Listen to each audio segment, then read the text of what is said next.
To the kinds of things that you look for in an escalation to World War III. There are reports circulating right now that Russia has evacuated its nuclear weapons from the Belgorod 22 facility. That, according to the representative of the Russian main intelligence directorate, tactical nuclear weapons are stored there, but they are noted to be on the move. I want you to take this information as you will.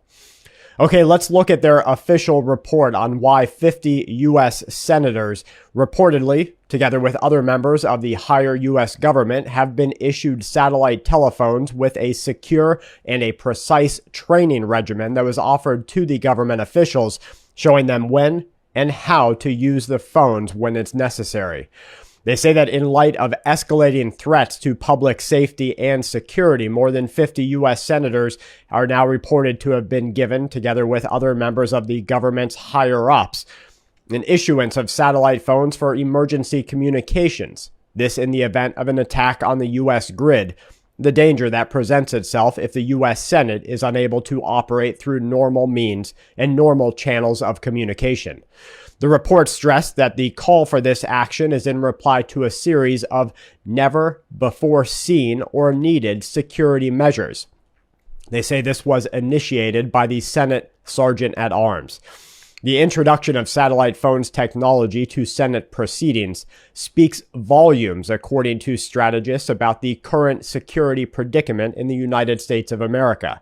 In the face of such challenges, this new and redundant technology has been offered to all 100 senators, and inside sources say that other members of government are now being issued them. They are being urged through the Office of the Senate Administrative Staff to maintain the phones, keep them within reach throughout their everyday life. Senate Sergeant at Arms Karen Gibson, while testifying before the Senate Appropriations Committee, made the mission clear, stating that satellite communication is now being deployed to ensure a, quote, redundant and secure means of communication during a disruptive event. This statement underscores the growing global concerns that we are about to experience inside of the USA, a never-before-seen and an uncontrolled collapse of the order that we understand. Now, the Sergeant at Arms clarified that these phones are a vital backup. They're necessary to maintain contact during emergencies that otherwise disrupt local communications across regions of America. They say that in face of surging tensions and the potential for a world war to erupt, the U.S. government must now use every resource that is available to it at this moment in time to mitigate the impact of both man-made and natural disasters. They say that these disasters disrupting our daily way of life is increasingly evident. Now, I fully believe that they know there is a potential for an event in the next couple of days, weeks, or even months. There is no reason that they have had access to this technology for literally decades, and all of a sudden, even though it's relatively cheap to issue these phones to members of key government and the higher-ups, the continuity of government operations, that just now they are starting to do so.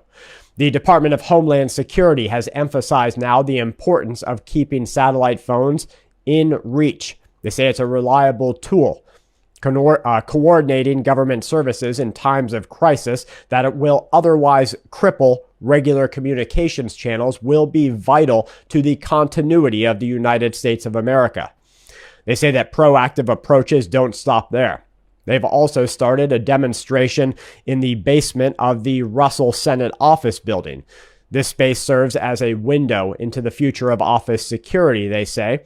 Now they're telling people to beef up their security at home, get armed guards, have duress buttons, start mail screenings, and get safety glass that would help mitigate the risk of an attack. Now, the Sergeant at Arms pointed out in her Senate panel testimony that security teams are already enhancing physical security for dozens of offices. They're improvising and improving existing security measures for others. The diligence, they say, of what is necessary now will become evident in the next couple of weeks and months. Now, in parallel to this, we have had advances in security technology. The human element of response has not been overlooked. And in fact, the senators are now being offered, quote, stop the bleed training. They're being trained along with their staffers to respond to immediate medical emergencies and victims of attacks. They say that this invaluable skill will be necessary in increasingly volatile global climates. So what do they know that you and I don't, that they're not telling you? Why is the U.S. government preparing deep underground military bunkers, and other countries around our world are telling their people, if you have access to it, build yourself a basement. If you have access to it, find a way to get to a nuclear bunker. If you have access to it, buy a year's worth of food.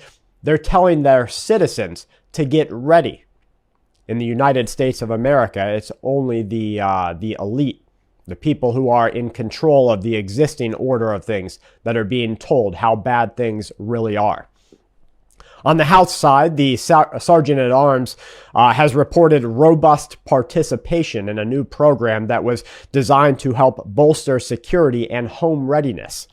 This coordinated effort includes partnerships with local police departments. It adds layers of security to members of Congress that are hosting events at their house, as well as increasing their security as they travel. I want to know what you think. Why all of a sudden are they deploying satellite phones when the government has had access to this technology for decades? The first satellite phone was launched in the market, I believe, by Motorola in the year 1989. We're talking going on 40 years here. So why today, in the year 2023, is it so important right now, all of a sudden, for continuity of government? Let me know what your thoughts are down in the comment box. Do you believe that the U.S. government will ever tell you how bad things really are? Or is it always going to be an inflation is transitory kind of statement? Speaking of Russia and their danger, Russia has issued a stark warning against potential Ukrainian strikes on Crimea, a move that further escalates the already strained tension and climate between the U.S. and Russia. In fact, Moscow's ambassador to the USA, Anatoly, issued a grave statement, putting it very sternly. Russia says that strikes on Crimea are considered an attack against Russia and the Russian Federation. It is important, he says, that the United States is fully aware of what the Russian response to attacks against Russia will be. This warning from Russia comes in hot, and it's on the heels of a statement by the U.S. National Security Advisor Jake Sullivan.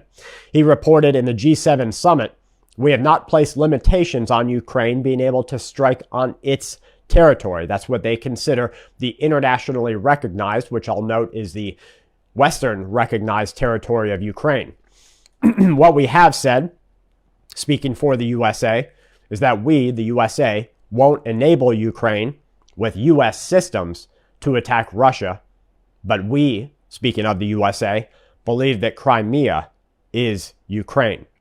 So there you have them saying that we, the USA, will provide to Ukraine all of these systems and weapons necessary to strike any of the Ukrainian territory as the U.S. sees it. Now, if you take that a little bit further, what is going to stop? That's the real danger here. What stops a country from using the weapons for something else? Now, despite these warnings, the U.S. is consistently denying allegations that it has allowed Ukraine to utilize the U.S. supplied advanced weaponry for these attacks. They say that this would be a shift in U.S. policy, and it will have profound implications on what happens next between Russia and the U.S.